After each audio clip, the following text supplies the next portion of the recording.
just want to start off by saying again, what an unbelievable crowd. For a noon kickoff again, I think Jerry just said it was 105,000. I think they were all in their seats for the kickoff. And again, that meant a lot to us. We came from the Skull session and, had a ton of people in there cheering us on, and then we felt it throughout the game. And I know that, for any team coming in here, that can be overwhelming. And feeling Buckeye Nation, again, was really important for us. And, again, couldn't be more thankful for the students and for everybody who showed up today. So I think that really got us going early in the game. We started fast, and then I think we were able to sustain it throughout the second half. We'll open up questions over to the right. Austin? Ryan, at one point you called last week kind of just a funky game. How different does this one feel compared to week one for you? Yeah, I don't think this one was as funky. I thought that we got out to the 28-0 lead. It was at halftime. Wasn't as fast and furious. And then we had to regroup at halftime and then come out and win the third quarter. We talked about doing a great job coming out at halftime. And, but that was something we were emphasizing really all week because just didn't leave a great taste in our mouth coming off the field last week. But I thought we sustained it and finished it the right way this week. Far left, Bill?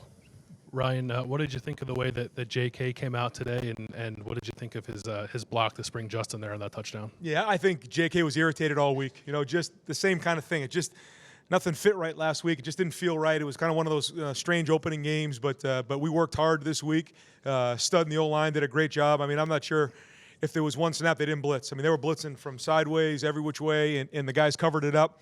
They hit us on a couple early on, but then we started to cover them up. And J.K., when he got to the second level, he was rolling today. And I thought it was great to get J.K. going, and the O-line did an unbelievable job with that. And a tribute to Kevin Wilson. Tribute to Stud and all the guys who worked on that this week. I thought the scout team gave an excellent look all week. That's really, really important. It was real. And so when we went out to the field, we were able to execute. Over to the right, Tim. Ryan, you spoke all summer about how you thought the defense was going to be better despite our questions about it coming off last year's stuff.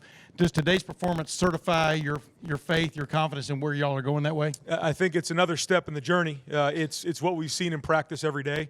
I know going up against them in spring and then during preseason, I knew they were going to be tough, and they're getting there.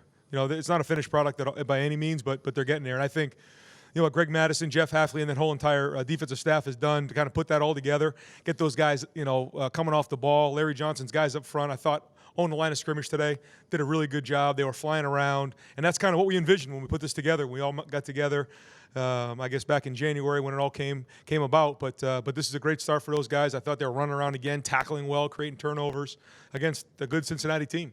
Over to the left, Ari. Hey, Ryan, before you got up here, did you catch the end of the Michigan game? No, what happened? They won in overtime. I just didn't know if you were watching it down there. No. We were singing and dancing in the locker room. You've been envisioning this game, I think, for a long time, given the importance of it and being an in-state staff or an in-state program with Luke and stuff.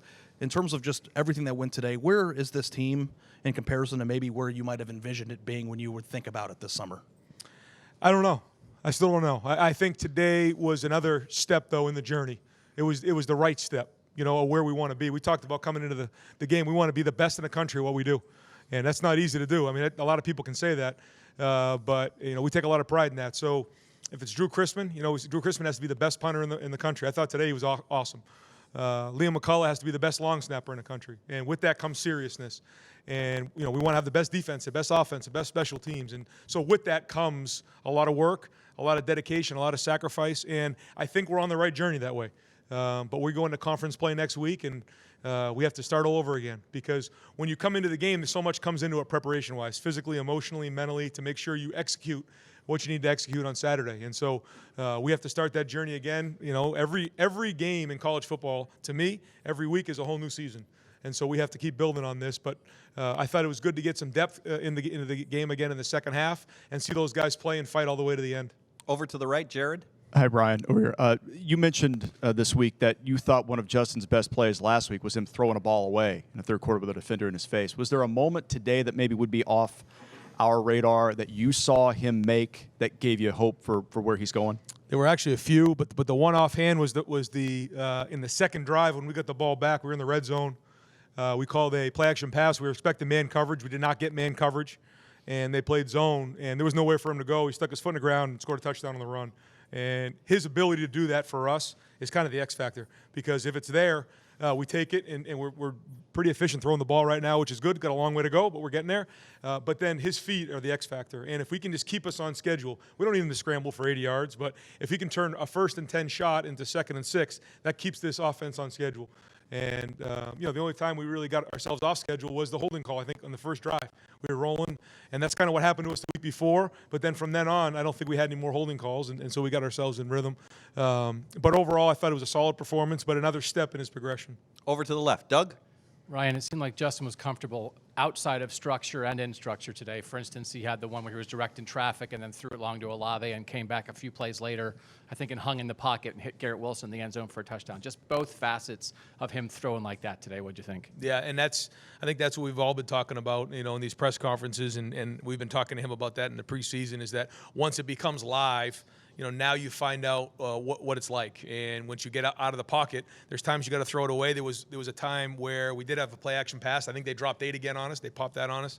And he took a sack, I think, for like -4. All he had to do was throw the ball away. It's something he can learn from. He did throw some others away. He did create, too, because he can create. He can buy himself some more time. I think our receivers got to do a little bit better job of staying with him and getting open, because we call it second part of the route, and he's able to do that for us. So, again, another learning opportunity for everybody. Over to the right. Clay? I don't think you ever allowed them to feel good on offense. Was it just base defense, win one-on-one battles, you're just whipping them at the line of scrimmage? I don't think it's that simple, but I do think we did win the line of scrimmage. They do a good job. They got a good team, and they have a good scheme over there. And no, it's not that simple. There was some things that I thought we did schematically that were good, but at the end of the day, it comes down to toughness. It comes down to tackling and winning the line of scrimmage. Did you think Chase was going pick 6 right there?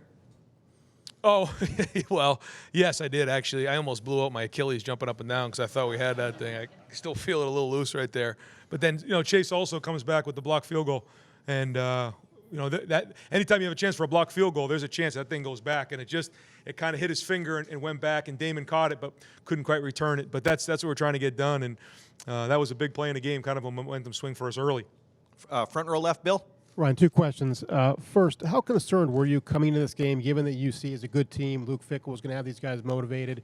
And second, I know it's only week 2 and you'll find things that need to be corrected, but can you start to see the potential of this team? I don't want to get ahead of ourselves at all. We'll get on the film and keep working at it. But yeah, we were very concerned. This is a team who's won a lot of football games. They're very sound.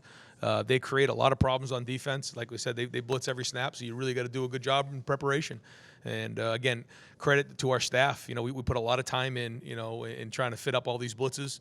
But, yeah, we were concerned. I do think, though, this team has a chance. But the goal is to be 1-0. And I know, again, I say that all the time. It sounds cliche, but if you can't get ahead of yourselves, we got to enjoy this win and then on to Indiana. Third row right. Tony? Ryan, you mentioned the 2 throwaways, but Justin was still 20 of 25 passing.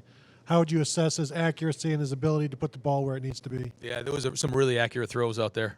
I thought the touchdown to Garrett Wilson was off the charts. Throw and catch there, that was NFL material right there. Top shelf is what we call it in the back of the end zone, and then the catch for Garrett, which, Garrett had a mistake early in the game, and he could have gone in the tank. He didn't. He came right back and made a big catch for us, and that's what we need. We need guys to make plays in the red zone, and receivers and quarterbacks make their money on third down in the red zone, and they did. But there were some other ones I can't really remember. The back shoulder, I'll tell you what, the back shoulder fade between he and Ben Victor was off. That was really big time, because that's something we work really hard on. And we talk about all the different things that come with that. That doesn't just happen.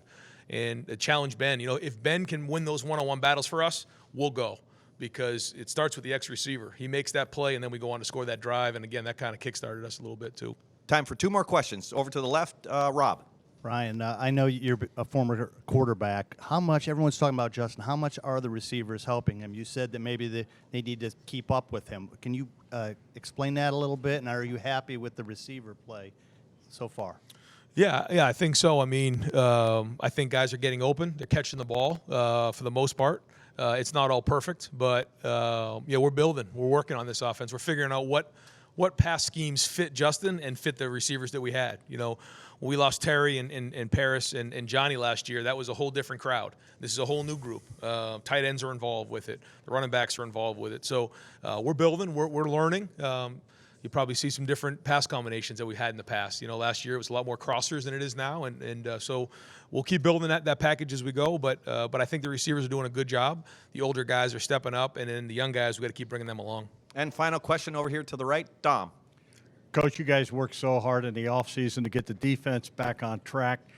Being able to preserve the shutout and the way you guys did it at the end, what's it mean to your coaches and to your team to put a goose egg up there? Yeah, well, again, it's a tribute to our defensive staff. I think they do a great job.